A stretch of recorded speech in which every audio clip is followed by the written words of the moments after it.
का तो जवाब नहीं। पता नहीं तुम अपनी जलेबियों में क्या डालते हो, बस मन करता है खाते जाओ खाते जाओ। हरि प्रसाद जलेबियां खा ही रहे होते हैं कि तभी वहाँ पर गुस्से में मथुरा बाई आ जाती है।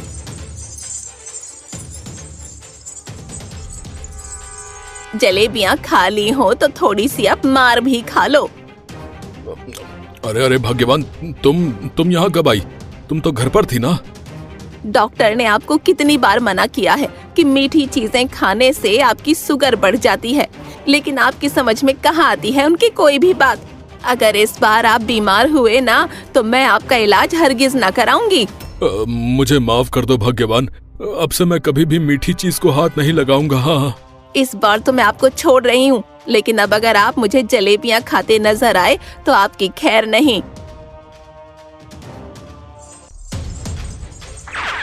अरे भागो रे भागो, अरे मथुरा काकी आ रही है, अरे जल्दी भागो नहीं तो कयामत आ जाएगी, भागो। अरे क्या हुआ भाई, तुम मथुरा काकी से इतना डरते क्यों हो? क्या उनके अंदर कोई भूत है? अरे भाई, तुम मथुरा काकी को जानते नहीं हो? उनका दबदबा पूरे गांव में फैला हुआ है। अगर कभी उनका दिमाग खिसक जाता है तो वो किसी को भी कभी भी अपने आदमियों से कहकर डंडे से पिटवा देती हैं। हाँ, मथुरा काकी के आते ही गांव के सभी लोग अपने अपने घरों में छिप जाते हैं।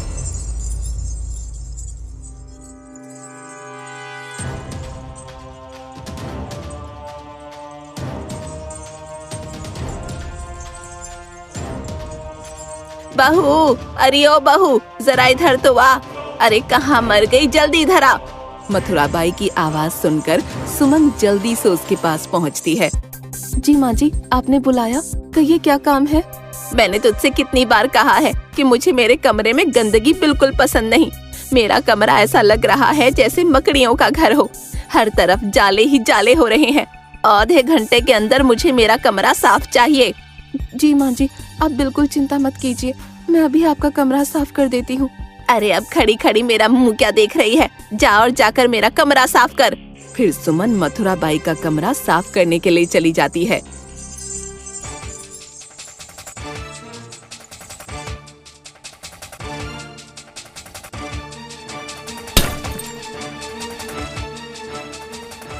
अरे बाप रे, ये मैंने क्या कर दिया?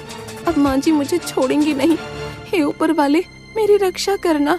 और तभी वहाँ पर गुस्से में मथुरा बाई आ जाती है। अरे अब क्या तोड़ दिया तूने? हर वक्त कुछ न कुछ तोड़ती ही रहती है। माँ जी मुझे माफ कर दीजिए, आपका कमरा साफ करते वक्त गलती से मेरे हाथ से ये कांच का गिलास टूट गया। क्या तूने कांच का गिलास तोड़ दिया? बता अब इसकी भरपाई कौन करेगा? और तभी वहाँ पर सुमन का पति लखन आ जाता है। अरे क्या हुआ माँ, आप सुमन पर इतना चिल्ला काहे रही हो? क्या कर दिया है सुमन ने? तेरी पत्नी ने मेरा कांच का गिलास तोड़ दिया, अब इसकी भरपाई कौन करेगा? अरे माँ, एक गिलास के पीछे आप उसे इतना सुना रही हैं, और वैसे भी वो गिलास कोई सोने का थोड़ी था, हम दूसरा गिलास ले आएंगे। तू तो चुप ही कर, वरना तेरी मार मार के खाल उधेड़ दूंगी। तुम दोनों ने मेरा जीना हराम करके रखा है। मथुरा बाई एक बहुत ही कंजूस और अकड़ू औरत थी। मथुरा बाई से गांव के अलावा उसके घर के लोग भी बहुत ज्यादा डरते थे। पूरे गांव में उसका दबदबा फैला हुआ था।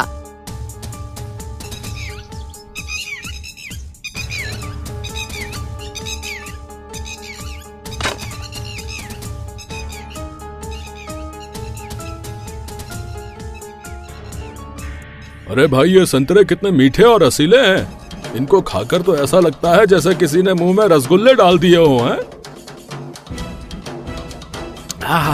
अरे भाई, तुमने एकदम ठीक कहा, इन्हें खाकर ऐसा लगता है जैसे अमृत पी लिया हो।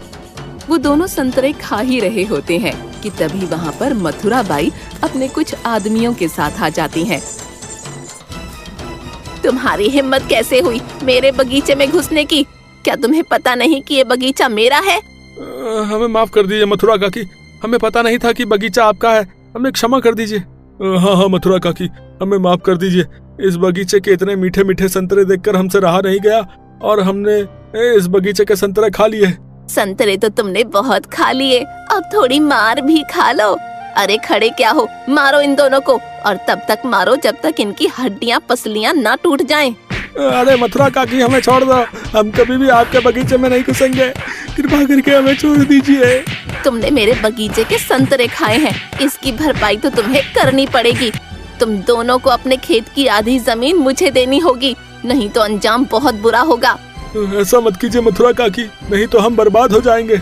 हम पर दया कीजिए मथुरा काकी, हम पर दया कीजिए। मैं कुछ नहीं जानती, मैंने जो एक बार कह दिया सो कह दिया, फिर मेरी बात को कोई नहीं टाल सकता।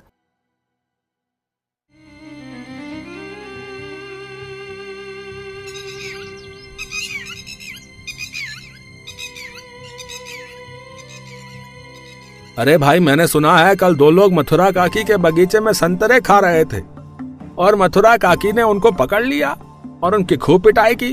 अरे हाँ भाई, मैंने तो ये भी सुना है कि मथुरा काकी ने उन दोनों व्यक्तियों की आधी जमीन भी हड़प ली। और तभी चौपाल पर गांव का मुखिया आ जाता है। अरे मुखिया जी, आप उस मथुरा काकी का कुछ कीजिए, नहीं तो वो रोज रोज हमें ऐसे ही परेशान करती रहेगी। हाँ मुखिया जी, उस चुड़ैल ने तो हमारा जीना ही हराम कर दिया है। अरे जब वो गांव में आती है तो सारे लोग अपने अपने घर में छिप जाते हैं। अरे गांव वालों, इस विषय में मैं तुम्हारी कोई मदद नहीं कर सकता। पिछली बार जब मैं उसके घर अपने उधार पैसे मांगने गया था तो उसने मुझे अपने आदमियों से कहकर बहुत पिटवाया था। पता नहीं वो बुढ़िया कब सुधरेगी। अरे मुखिया जी धीरे बोलिए, कहीं अगर उस बुढ़िया ने सुन लिया तो वो आपकी फिर से खटिया खड़ी कर देगी। हाँ। उस व्यक्ति की ये बात सुनकर सारे लोग जोर जोर से हंसने लगते हैं।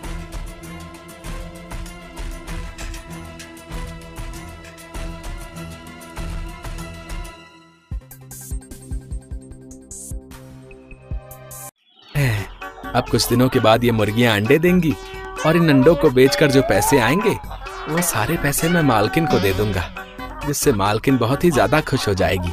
मंगरू ये कह ही रहा होता है कि तभी वहाँ पर मथुरा बाई आ जाती है। अरे मंगरू, ये तू इतनी सारी मुर्गियाँ कहाँ से ले आया? मालकिन, आपने मुझे गाय लाने के लिए जो पैसे दिए थे, उन पैसों की मैंने ये मुर्गियाँ खरीद ली। जब ये मुर्गियाँ अंडे देंगी तब हम उन्हें बेचकर अच्छे पैसे कमाएंगे। और मालकिन, ये मुर्गियाँ गाय से कम ही चारा खाती है, मेरा मतलब दाना खाती है। अरे वाह मंगरू, तू तो एकदम मेरी तरह होशियार हो गया। हाँ।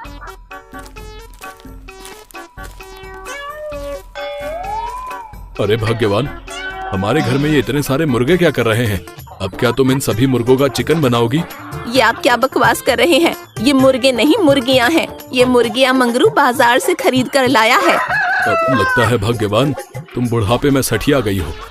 और जहाँ तक मैं अच्छी तरह से जानता हूँ कि ये मुर्गियाँ नहीं मुर्गे हैं। क्या ये मुर्गे हैं? क्यों रे मंगरू, तू तो कह रहा था कि ये मुर्गियाँ हैं। अब क्या मैं इन सभी मुर्गों का अचार डालूं? भाई तुम दोनों अब इन मुर्गों का चिकन बनाकर खाओ, मैं तो चला यहाँ से। मैंने तुझसे गाय लाने को कहा था और तू 10,000 रुपए के मुर्गे खरीद लाया। बता अब इसकी भरपाई कौन करेगा? मुझे माफ कर दीजिए मालकिन, मुझसे गलती से मिस्टेक हो गई मालकिन। अरे मम्मी बहुत तेज लग रही है, मालकिन मुझे छोड़ दो। आज से तेरी पगार बंद, और जब तक तू मेरे 10,000 रुपए नहीं दे देता तब तक तू मेरे यहाँ फ्री में काम करेगा।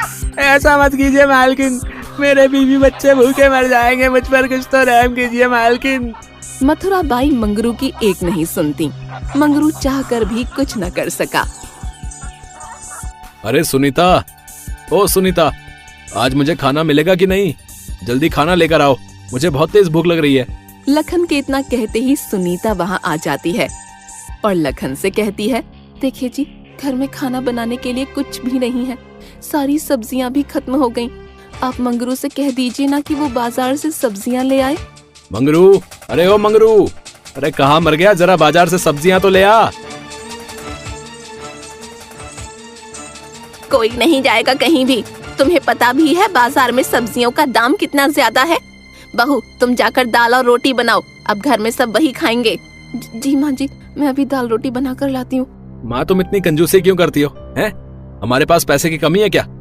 पता नहीं मैं इस घर में पैदा ही क्यों हो गया। ए ऊपर वाले मुझे उठा ले। अरे तू क्या जाने पैसों की अहमियत। इस घोर कलयुग में एक एक कदम फूंक फूंक कर चलना पड़ता है। अरे जल्दी जल्दी हाथ चलाओ, क्या घर से खाना खाकर नहीं आए?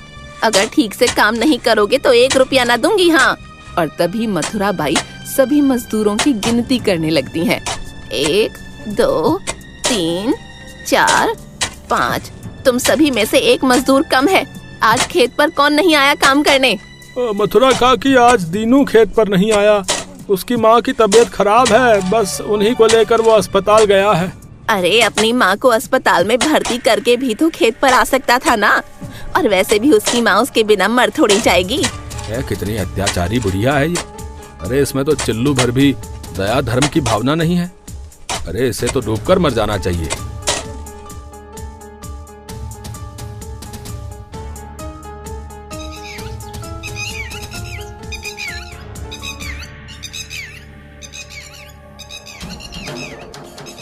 अगले दिन सभी मजदूर मथुरा काकी के घर अपने पैसे लेने के लिए आते हैं।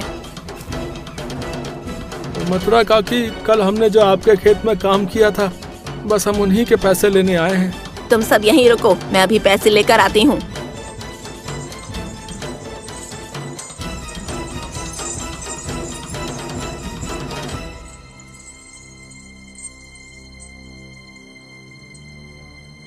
ये लो तुम्हारे 250 रुपए।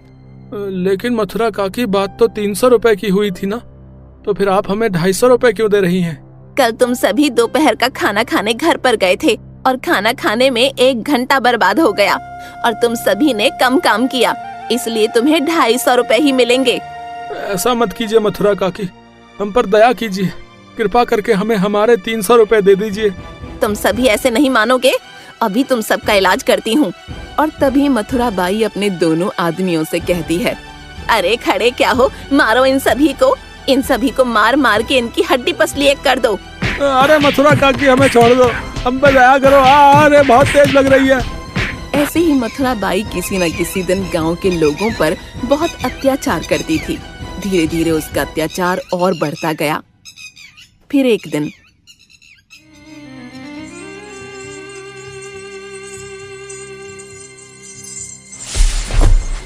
हाय राम, मर गई।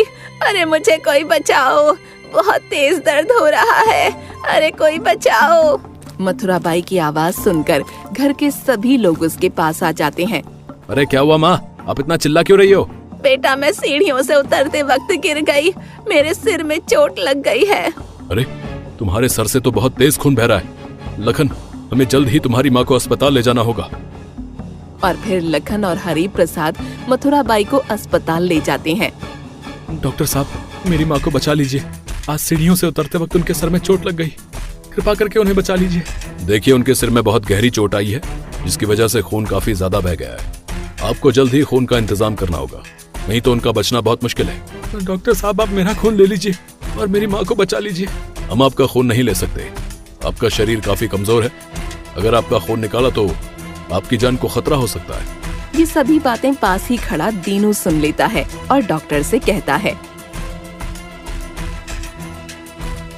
डॉक्टर साहब, आप मेरा खून ले लीजिए और मथुरा काकी को बचा लीजिए।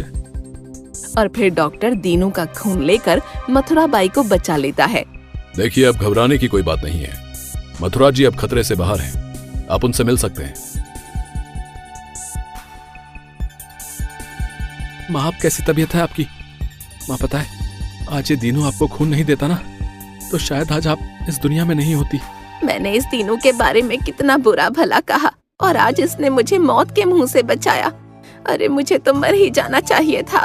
मथुरा काकी, अब कैसी तबीयत है आपकी?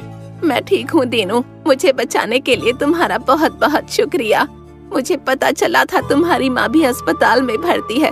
अब कैसी तबीयत है तुम्हारी माँ की? मथुरा काकी, अब वो भी एकदम स्वस्थ है। कुछ दिन बाद मथुरा बाई एकदम ठीक हो जाती है और सभी लोगों को चौपाल पर एकत्रित होने के लिए कहती है, मेरे प्यारे गांव वालों, मैंने तुम सभी पर इतने अत्याचार किए, हो सके तो मुझे माफ कर देना।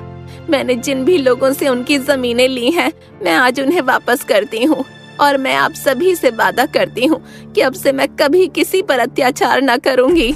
मथुरा काकी की जय हो, मथुरा काकी की जय हो।